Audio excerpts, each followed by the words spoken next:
आप सभी का स्वागत है। मोलिकुलर बेसिस ऑफ इनहेरिटेंस में आज हम जिस टॉपिक का अध्ययन करेंगे उसका नाम है जेनेटिक कोड या आनुवांशिक कोड। जेनेटिक कोड मीन्स ऐसी इंफॉर्मेशन है जिससे हमें यह पता चलता है कि एमआरएनए का कौन सा कोडोन किस अमीनो एसिड को कोड करता है। प्रोटीन सिंथेसिस की जो ट्रांसलेशन प्रोसेस होती है उसमें एमआरएनए का जो कोड है, कौन सा कोड, ये कोडोन जिसको हम कह सकते हैं कोडोन किस अमीनो एसिड को कोड करता है, किस अमीनो एसिड को ट्रांसलेशन की प्रोसेस में जोड़ता है या उसके लिए कोड करता है कि ये अमीनो एसिड प्रोटीन पे जुड़ना चाहिए। सिंपली जेनेटिक कोड को समझने से पहले हमें ट्रांसक्रिप्शन, पिछले वीडियोज में हमने ट्रांसक्रिप्शन के बारे में पढ़ लिया है। ट्रांसक्रिप्शन मीन्स डीएनए से एमआरएनए का बनना, या हम कह सकते हैं डीएनए से आरएनए का बनना, स्पेशली एमआरएनए का बनना। अगर हम प्रोटीन सिंथेसिस की जो सेंट्रल डोग्मा हम डायरेक्ट अगर स्टडी कर रहे हैं तो टिपिकल फॉर्म में प्रोटीन डीएनए से एमआरएनए बनना क्या है, ट्रांसक्रिप्शन। एमआरएनए पे हमें पता है कि डीएनए के जो नाइट्रोजन बेस होते हैं एडेनिन, थाइमीन, ग्वानिन, साइटोसिन, इसमें एक चेंज आ जाता है एमआरएनए पे। जो थाइमीन है उसके स्थान पे यूरेसिल आ जाता है, यूरेसिल आ जाता है। तो कोडोन हमारे पास कितने कोडोन बचे, प्यूरिन्स और पायरिमिडिन्स अगर हम देखें तो 2 प्यूरिन्स होते हैं न्यूक्लिक एसिड में, एडेनिन और ग्वानिन। 3 पायरिमिडिन्स होते हैं, थाइमीन, साइटोसिन और यूरेसिल। उनमें से आरएनए में थाइमीन की जगह यूरेसिल पाया जाता है। तो आरएनए में टोटल कितने नाइट्रोजन बेस हो गए, एक एडेनिन, ग्वानिन, साइटोसिन और यूरेसिल। अमीनो एसिड हमारे कितने हैं, 20 हैं, 20 अमीनो एसिड्स हैं। तो कौन सा अमीनो एसिड किसके द्वारा कोड होगा, ये कैसे पता चलेगा। स्टार्टिंग में साइंटिस्ट ने सोचा कि कोई एक नाइट्रोजन बेस है, क्योंकि हम क्यों नाइट्रोजन बेस को यहां पे क्यों लिख रहे हैं, क्योंकि जो आरएनए हो चाहे डीएनए हो उसमें शुगर और फास्फोरिक एसिड एक जैसा होता है कि वो चेंज किसमें, प्रत्येक न्यूक्लियोटाइड में चेंज किसमें होता है, नाइट्रोजन बेस में चेंज होता है, क्योंकि नाइट्रोजन बेस क्या है, अलग अलग टाइप्स के हैं। तो अगर एक नाइट्रोजन बेस कोडोन का कार्य करेगा आरएनए अमीनो एसिड्स के लिए, तो केवल हमारे पास 4 ही अमीनो एसिड्स कोड होंगे, जबकि हमारे अमीनो एसिड कितने हैं, 20 हैं। 2 करेंगे तब 16 ही कोड होंगे। तो एक साइंटिस्ट हैं जॉर्ज गैमो, इन्होंने सबसे पहले एक कॉन्सेप्ट दिया था, एक हाइपोथेसिस दी थी कि जो कोड है वो ट्रिपलेट कोड होगा। मींस 3 नाइट्रोजनस बेस का सीक्वेंस, ट्रिपलेट 3 नाइट्रोजनस बेस का सीक्वेंस एक अमीनो एसिड को कोड करेगा। तो उस हिसाब से हमारे पास जो टोटल कोडोन बनते हैं वो 4 हमारे पास नाइट्रोजन बेस हैं, इसका क्यूब, तो 64 हमारे पास कोडोन बनते हैं।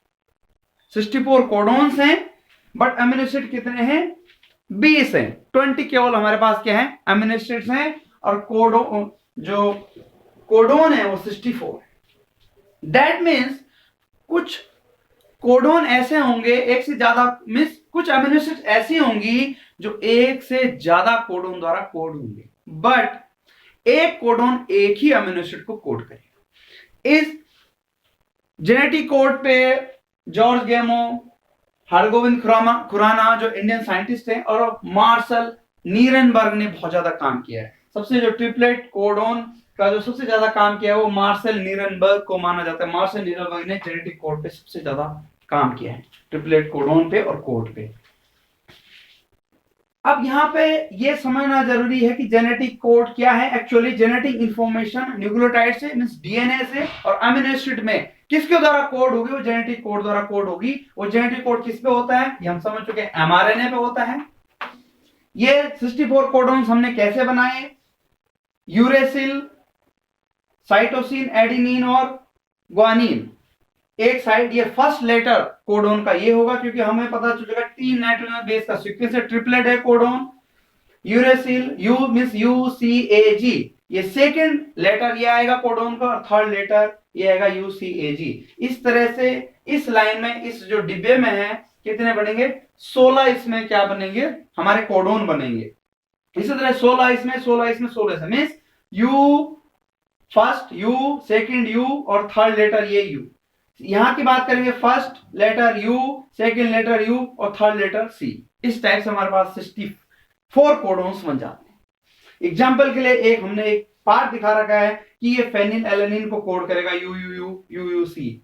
ये दोनों मीन्स ये जो ये अमीनो एसिड है 2 कोडोन द्वारा कोड हो रहा है, क्योंकि हमारे पास कोडोन के ज्यादा हैं। उनमें से जो 61 जो कोड होते हैं, कोडोन होते हैं, वो अमीनो एसिड को कोड करते हैं। 3 ऐसे कोडोन होते हैं जिनको हम कहते हैं UAA, UGA और UAG। मीन्स वो यहां पे आएगा UAG, UAA और UGA। ये कोडोन नॉन सेंस कोडोन होते हैं, ये किसी भी अमीनो एसिड को कोड नहीं करते हैं, बट ये जहां पे ये कोडोन आएंगे वहां पे जो पॉलीपेप्टाइड क्योंकि श्रृंखला बन रही है, जो प्रोटीन सिंथेसिस हो रहा है, ट्रांसलेशन प्रोसेस, वो रुक जाएगी, इसलिए हमको स्टॉप कोडोन बोलते हैं। टर्मिनेशन कोडोन है, वहां पे उतनी अमीनो एसिड पे वो प्रोटीन जो है बन जाएगी, मीन्स प्रोटीन सिंथेसिस वहां पे खत्म हो जाएगी, इसलिए इसको हम क्या बोलते हैं, जो टर्मिनेशन कोडोन इनको हम कहते हैं। समापन कोडोन है, नो किसी अमीनो वहां पे कोई अमीनो एसिड नहीं बनेगा। एक हमारे पास AUG कोडोन होता है, वो 2 काम करता है। एक तो इनिशिएशन करता है, मीन्स ट्रांसलेशन की प्रोसेस को शुरू करवाता है। दूसरा वो मेथोनियन अमीनो एसिड को भी कोड करता है, 2 काम कर रहा है। मीन्स टर्मिनेशन कोडोन जो समापन कोडोन है वो किसी अमीनो एसिड को कोड नहीं करेंगे, बट वहां पे ट्रांसलेशन की प्रोसेस खत्म हो जाएगी, या हम कह सकते हैं प्रोटीन सिंथेसिस का जो सेकंड स्टेप है वो खत्म हो जाएगा, प्रोटीन जो है वो वहीं पे बनना वो पूरी हो जाएगी। उसको हम termination codon, non sense codon, stop codon में हमको कह सकते हैं, वो है UAA, UGA और UAG। लेकिन जब इनिशिएशन होता है, जब ट्रांसलेशन की प्रोसेस शुरू होती है, तो जो कोडोन यूज होता है AUG, वो अमीनो एसिड कोड करता है मेथोनियन को। तो 2 काम कर रहा है, एक तो इनिशिएशन शुरुआत भी कर रहा है, आरंभ भी कर रहा है ट्रांसलेशन की प्रोसेस को, और मेथोनियन अमीनो एसिड को भी कोड कर रहा है। 2 चीजें हम क्लियर हो चुके हैं। एक डिस्कस कर चुके हैं कि एक कोडोन केवल एक अमीनो एसिड को कोड करेगा, और एक अमीनो एसिड ज्यादा कोडोन द्वारा भी कोड हो सकता है, एक से ज्यादा कोडोन द्वारा भी कोड हो सकता है। ये स्पेसिफिक कैरेक्टर्स हैं जेनेटिक कोड्स के, क्या है स्पेसिफिक कैरेक्टर्स हैं। एक तो 61 कोडोन, एक और यूनिवर्सल है, सार्वभौमिक है। कोडोन यूनिवर्सल है, बैक्टीरिया से लेकर ह्यूमन बीइंग तक, प्लांट्स, एनिमल, जिनमें DNA, RNA, न्यूक्लिक एसिड है, जो सेल्स है, सारी सेल्स में इसी टाइप का कोडोन लागू होता है। थोड़ा ट्रांसलेशन और ट्रांसक्रिप्शन के प्रोसेस में डिफरेंट अंतर आ सकता है, लेकिन जेनेटिक कोड क्या यूनिवर्सल है, सार्वभौमिक है, सभी जीवों में यही जेनेटिक कोड लागू होता है। तो बहुत इंपॉर्टेंट ये खोसी जेनेटिक कोड, आनुवंशिक कोड या जेनेटिक कोड, जिसमें ऐसा इंफॉर्मेशन है, ऐसा सेट ऑफ इंफॉर्मेशन है जिससे हमें यह पता चलता है कि कौन सा अमीनो एसिड अब ट्रांसलेशन पे आएगा।